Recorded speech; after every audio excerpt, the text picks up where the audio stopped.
Right, the Reds, it's Thursdays, talking Reds from the Anfield Wrap, chatting about the Reds and news roundabout and all the usual stuff. Gareth Roberts and Craig Hannan doing so today. It's the Thursday before an international break. You know, what are you expecting? There's not loads and loads and loads going on, but our players pulling out of international duty. Another one every day, it seems. Great news. Keep it up, boys. You know, Shaqiri injured his pubes earlier in the week. That was mad, wasn't it? The groinal region. Pubic area. What's he been up to? I don't know. I mean, maybe he just went for a bit of a Brazilian and it went wrong or something. I don't know. But we can only speculate, Gareth. We'll never know. But yeah, an injury to his pubes is a new one on me. But whatever, if it means that he doesn't get a proper injury while on international duty, then great. Trent's jibbed it as well. What's he done? Robertson, I don't know. Dirty sock, twisted sock. Robertson's just gone to the dentist for a check-up and that. Yeah, that's the best one, as if he's got like a note from his ma to get off school and he doesn't have to go and play for Scotland. There's a picture of Henderson who's also injured. At Melwood, giving it beans on a bike. So it's almost like they're properly Man Uniting the international break. They're doing a Ryan Giggs. Ryan Giggs, yeah, he never played for Wales, did he? Did he get a cap? I don't know if he got a cap. And I think, you know, Guardiola does it as well, doesn't he? We've seen it's almost like it's almost like that these, you know, friendlies are pointless and that the lads want to actually win the league and stuff. I'm right behind it.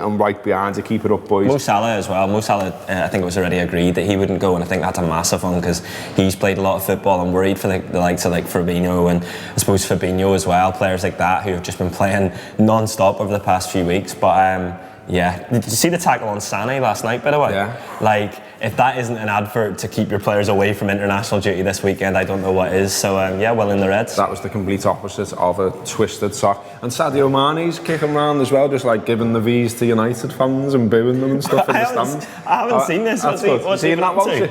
It's basically like they've got some kind of banner up saying like they want Koulibaly to come to United. And like Sadio Mane just walked over to the bar and I was just like, boo! Top man. Really into that. While we're talking about Sadio Mane, I've got our new Sadio Mane t-shirt. Is he messing though? It's really cool. It's I think basically it's one of the t-shirts that loads of people ask for, so we've done it. So it's on our Shopify website. It's shop.theanfieldwrap.com.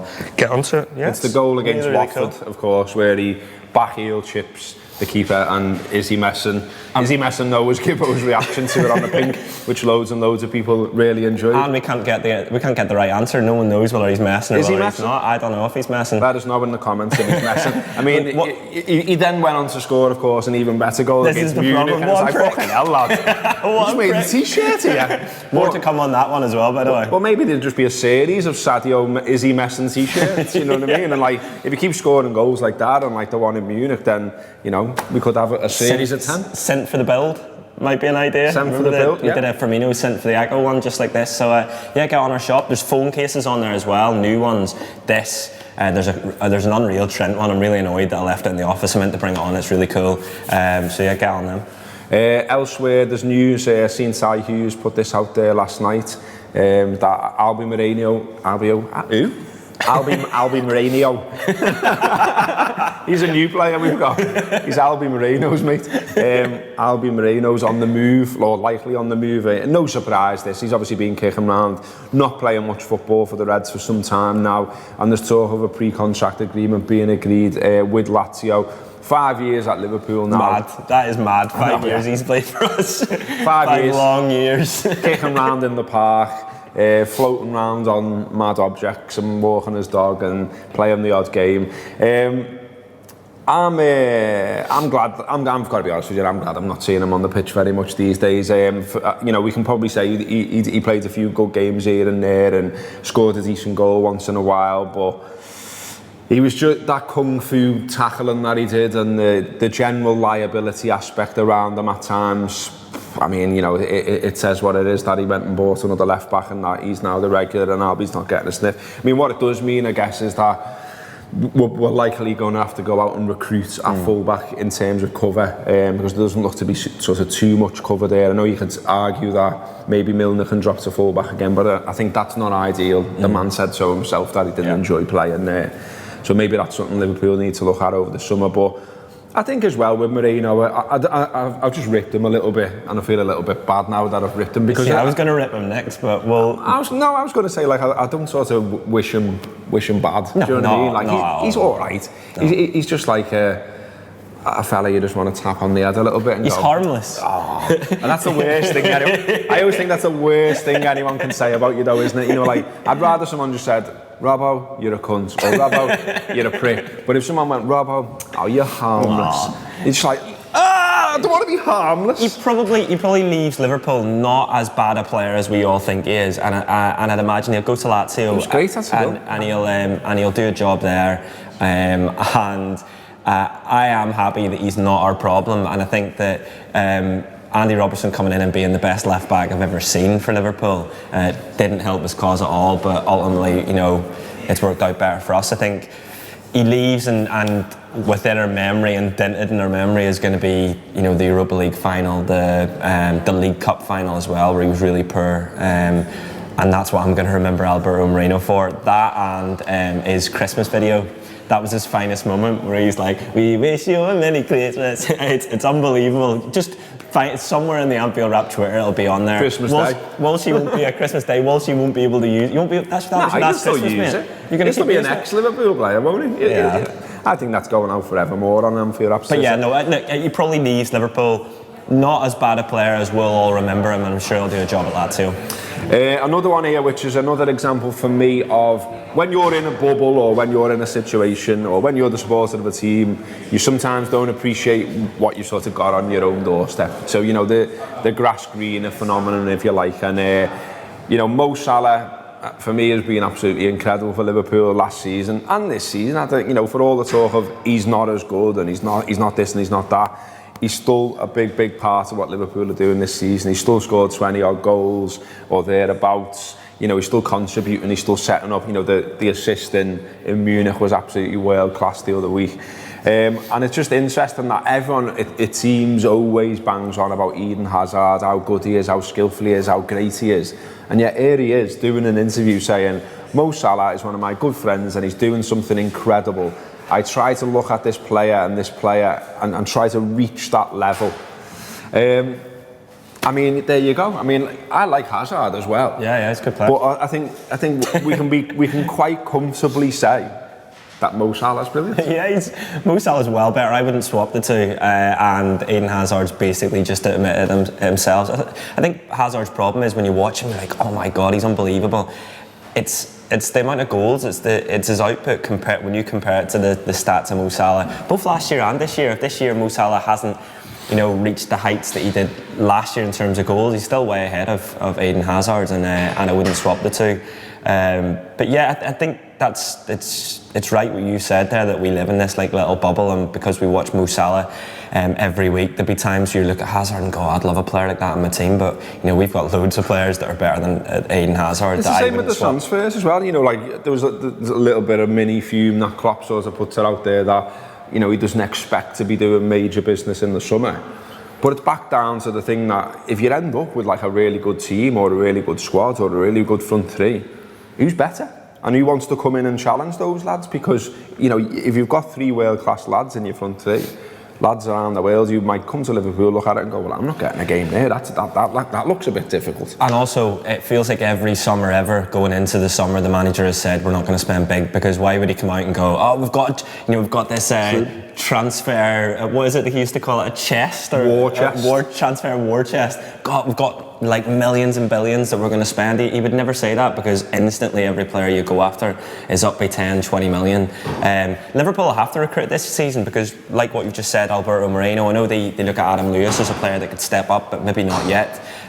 Sturridge is going to leave. They're going to need a new goalkeeper as well, because Mignolet is going to go. There's little bits all around. Now, they're all backup players, but I'd imagine if Klopp's recruiting, he's going to recruit probably young players that he sees can eventually make the step up to be in first team and can challenge the first team players. So I think there's still going to be loads going on at Liverpool this summer, and realistically, he probably needs a centre back and he probably needs a striker, and he's going to have to spend money to get those if they're going to be as good as or near the level of what we've got at the moment. It's just a difficult thing to do, isn't it, when you've got Salah, Firmino and Mane up top? How do you get a player close? And Mane, another one where, you know, his figures speak for themselves while he's been playing for Liverpool. I think it's something like 52, 53 and 110, 111. You know, it's close to sort of 1 and 2, and obviously Asno has played through the middle, and so, you know, he's producing the output of a striker where Asno has played as one. So, you know, being phenomenal, and like no surprise to see, like, you know, repeatedly Madrid linked with them, Zidane being an admirer. Of course he is. Who isn't?